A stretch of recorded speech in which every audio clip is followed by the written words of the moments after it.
الحمدللہ رب العالمین والصلاة والسلام علی سید الانبیاء والمرسلین اما بعد فاعوذ باللہ من الشیطان الرجیم بسم اللہ الرحمن الرحیم۔ الحمدللہ الہادی پروگرام میں جہنم کا تذکرہ چل رہا ہے، اور جیسے کہ ہمارے ریگولر دیکھنے والے بہت اچھی طرح جانتے ہیں کہ ہم کسی ایک قرآنی موضوع کا انتخاب کر کے اس سے متعلقہ آیات مختصر ترجمہ اور تفسیر کے ساتھ آپ کی خدمت میں ذکر کرتے ہیں، اور کوشش حتی الامکان یہ ہوتی ہے کہ خود بھی نصیحت حاصل کریں اور ایک ناصحانہ کلام اس پر ہو تاکہ ہم قرآن پاک کی برکات سے مکمل طور پہ فیضیاب ہو سکیں۔ ہم لوگ بعض اوقات صرف قرآن پڑھ رہے ہوتے ہیں، یعنی عربک، اور کچھ سمجھ میں نہیں آ رہا ہوتا کہ ہم کیا پڑھ رہے ہیں کیونکہ ہمیں ترجمہ نہیں آتا۔ اچھا، کبھی ترجمے کے ساتھ سن رہے ہوتے ہیں، جیسے صبح صبح تلاوت لگا دیتے ہیں، قرات ہو رہی ہے اور پھر ترجمہ کوئی صاحب پڑھ رہے ہیں، اور اس سے ہم قرآن کو سیکھنے اور سمجھنے کی کوشش کرتے ہیں، حالانکہ صرف ترجمے سے کبھی قرآن سمجھ میں نہیں آتا، کیونکہ ترجمہ صرف ظاہر کو بیان کرتا ہے، اور مقصود الہی اکثر صرف ظاہر نہیں ہوتا بلکہ کچھ پوشیدہ بھی ہوتا ہے، جیسے ہم تفصیل ذکر کرتے ہیں۔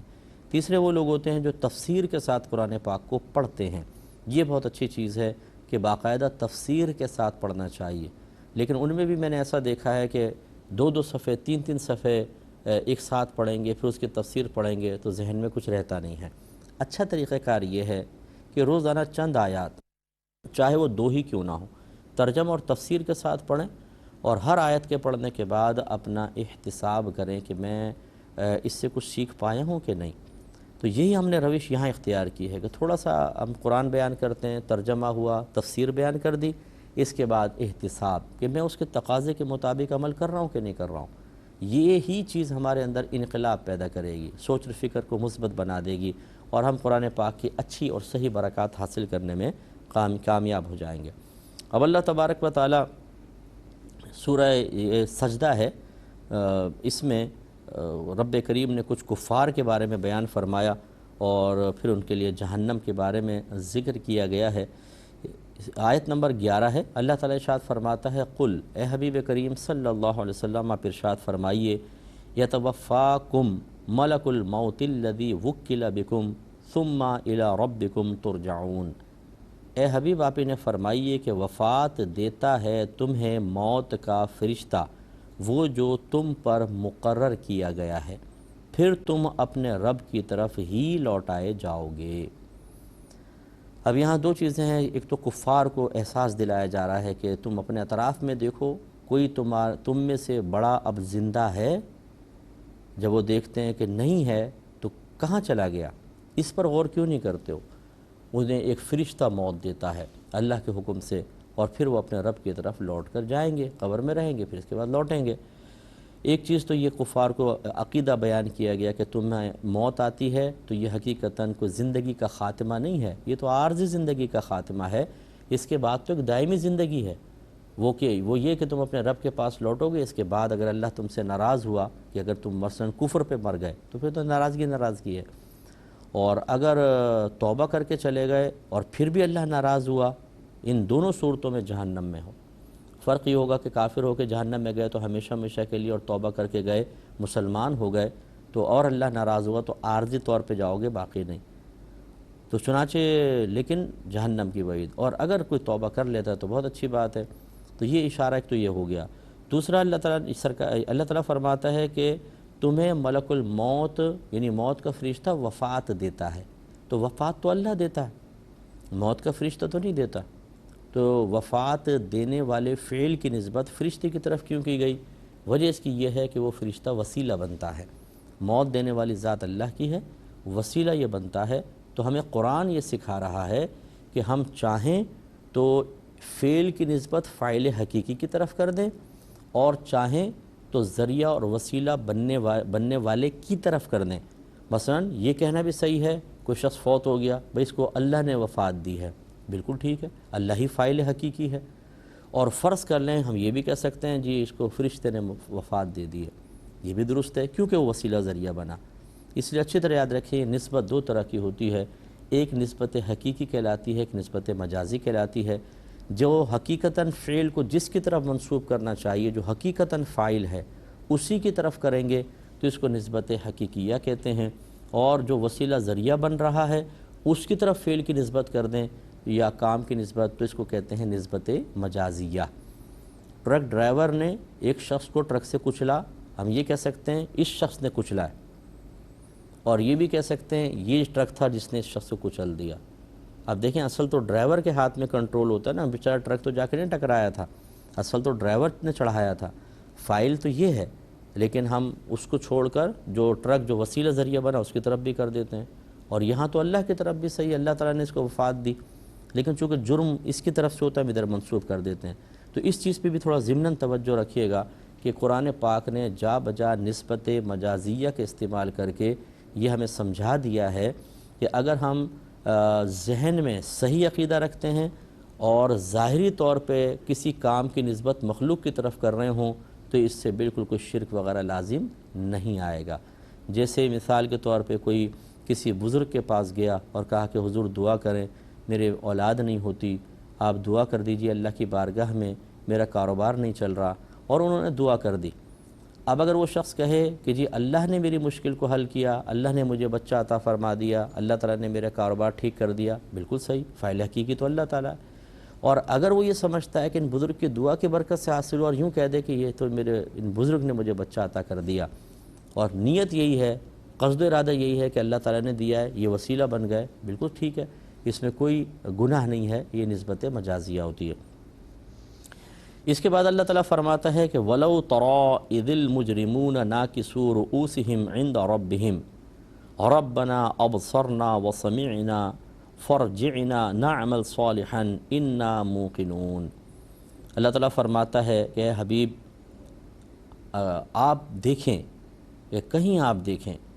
یعنی لفظی ترجمہ تو اگر میں کروں تو یوں کاش آپ دیکھیں کہ یہ مجرم کیسے کھڑے ہوں گے، لیکن اللہ کے لیے کاش کا لفظ استعمال کرنا صحیح نہیں، تو یوں ترجمہ اعلیٰ حضرت نے اسے کیا ہے، اور کہیں آپ دیکھیں کہ جب یہ مجرمین اپنے اللہ تعالیٰ اپنے رب کی بارگاہ میں اپنے سر جھکا کر کھڑے ہوں گے اور یوں کہہ رہے ہوں گے کہ اے ہمارے رب، ہم نے دیکھا اور ہم نے سنا، یعنی تیرے نبیوں نے جو آخرت کے بارے میں بتایا تھا واقعی آج تو ہم نے اپنی آنکھوں سے دیکھ لیا، اور جو انہوں نے ہمیں سنایا تھا کہ ایسا ایسا ہوگا ہم سنتے تھے، واقعی آج ہم نے وہ اپنی کانوں سے ان چیزوں کو، ان آنکھوں سے دیکھ کر کانوں سے ان چیزوں کو سنا بھی ہے، بات سنی ہے، آواز سنی ہے، سب کچھ ہے۔ فرجعنا، تو ہمیں لوٹا دے، دنیا میں بھیج دے، کیوں؟ نعمل صالحا، تاکہ ہم نیک عمل کریں، انا موقنون، بے شک ہم یقین کرنے والے ہو گئے ہیں، ہمیں یقین آ گیا ہے، اب عین الیقین حاصل ہوا ہے۔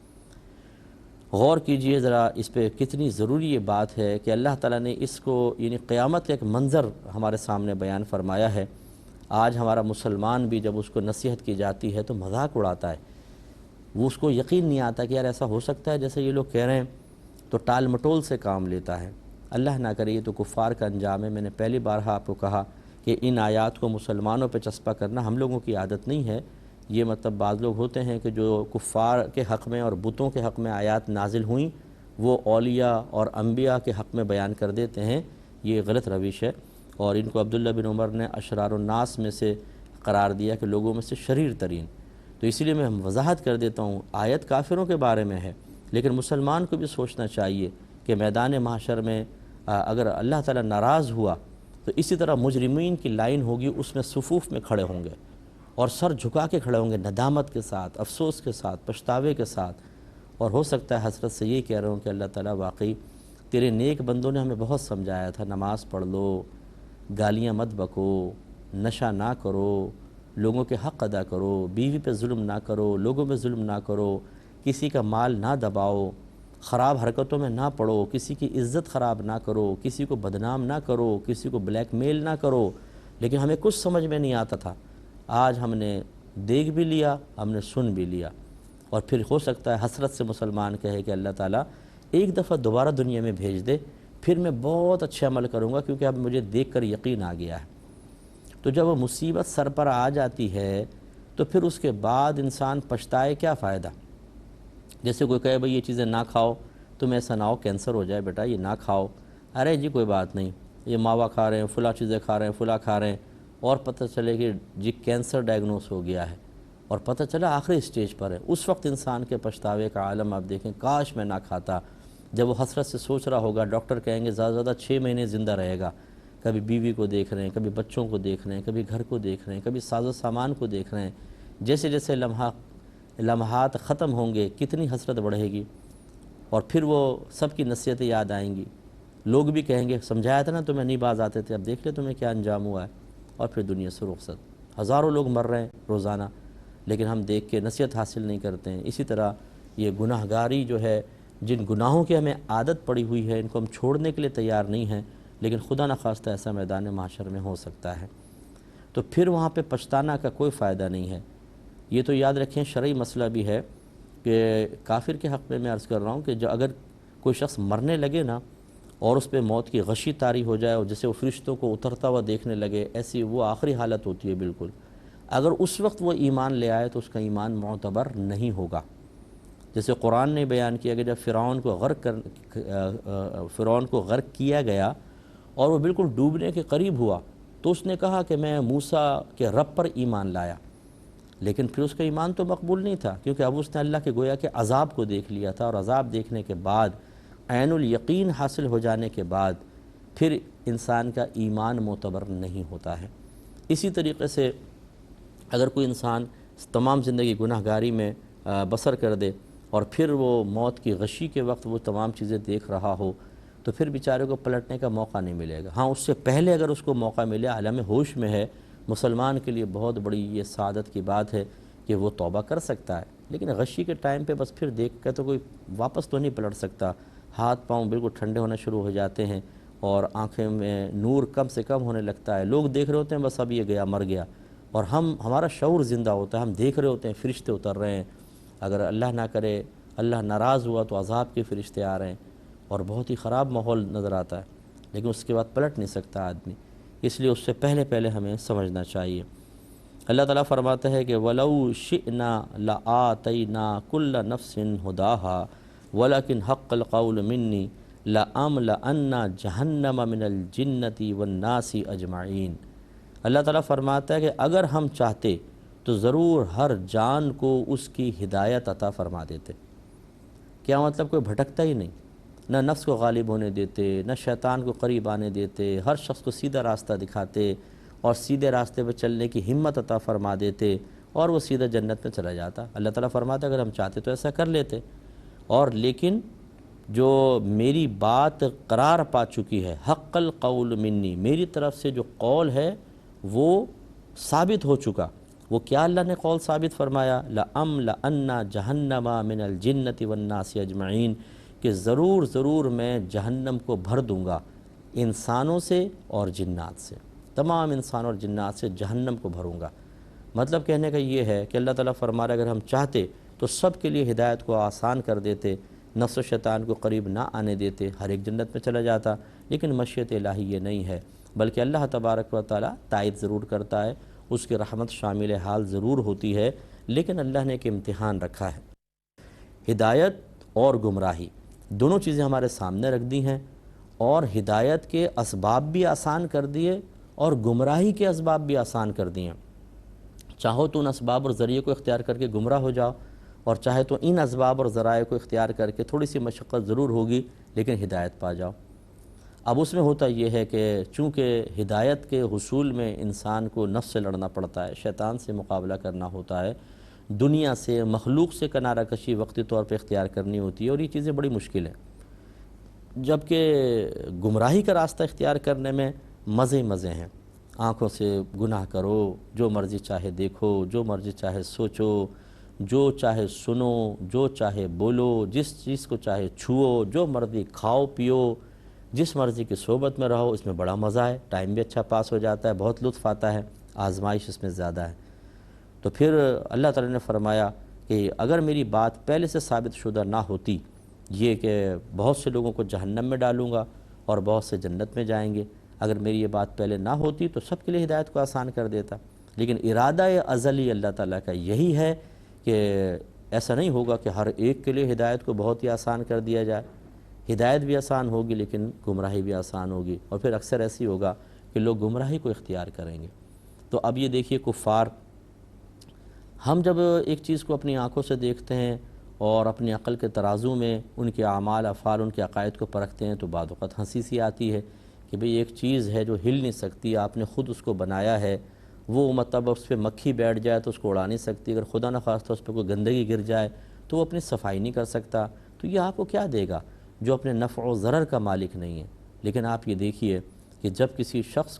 کے لیے اسباب گمراہی آسان ہو جائیں تو وہ آپ کی کوئی بات سننے کے لیے تیار نہیں ہوتا، اس کی عقل کام نہیں کرتی، وہ کہتا ہے کہ بس یہی میرا مشکل کشا ہے اور یہی سب کچھ کرے گا۔ تو یہ آج دیکھیں کہ بے شمار لوگ ہیں جو اسی طرح خود اپنے ہاتھوں سے بنائی ہوئی چیزوں کی عبادت کر رہے ہیں۔ تو یہ اگر کوئی نماز پڑھتا ہے، اگر کوئی روزہ رکھتا ہے، اگر کوئی مسلمان ہے، میں خدا کی قسم کھا کے کہہ سکتا ہوں کہ ہمارا کوئی کمال نہیں ہے، یہ اللہ تبارک و تعالیٰ کا کمال ہے۔ بظاہر ہماری عقل جو صحیح کام کرتی ہے، اگر اللہ تعالیٰ چاہے تو صحیح کام کرے گی، نہ چاہے تو دیکھ لیں پھر کیا ہو رہا ہے، کس طرح عقل ہی کام نہیں کر رہی ہے، چیزوں کا انکار۔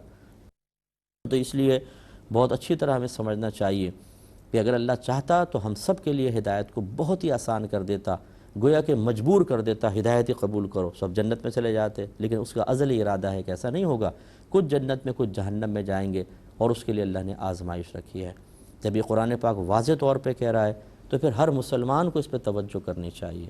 ہر مسلمان کے لیے ہر دن میں یہ آزمائشیں ضرور آتی ہیں۔ جب وہ کچھ سوچنے لگتا ہے تو یہ دونوں چیزیں سامنے آتی ہیں، اچھا سوچو گے ہدایت کی طرف آؤ گے، نیکی کی طرف آؤ گے ثواب ملے گا، برائی کی طرف آؤ گے تو تمہیں گناہ ملے گا۔ ایسے سننے کے بارے میں، دیکھنے کے بارے میں، چکھنے کے بارے میں، کھانے پینے کے بارے میں، مال کے حاصل کرنے خرچ کرنے کے بارے میں دونوں آزمائشیں کھڑی ہوئی ہیں۔ اب اس میں ہوتا یہ ہے کہ چونکہ ہم لوگ علم نہیں سیکھتے، صحبت اچھی نہیں ہے، گناہ کر کر کے اتنے پاپی اور عادی ہو چکے ہوتے ہیں کہ یہ ہماری عادت میں رچ بس گئے ہوتے ہیں، تو اکثر ایسی ہوتا ہے کہ ہم ان خراب کاموں کے اندر لگے ہوتے ہیں اور ہدایت کے اسباب اور خود ہدایت کو قبول نہیں کرتے ہیں۔ یہ بھی غلطی ہے۔ اللہ تعالیٰ یہ سمجھا رہا ہے آج کے اس درس کی برکت سے، کاش ہم سب اپنے طرز عمل پر غور کریں کہ ہمارا طریقہ کفار والا ہے یا انبیاء علیہ السلام، صحابہ کرام، اولیاء عظام والا ہے۔ بہت ضروری ہے کہ غور و تفکر کیا جائے۔ اللہ تعالیٰ عمل کی توفیق عطا فرمائے، آمین۔ وآخر دعوانا ان الحمد للہ رب العالمین۔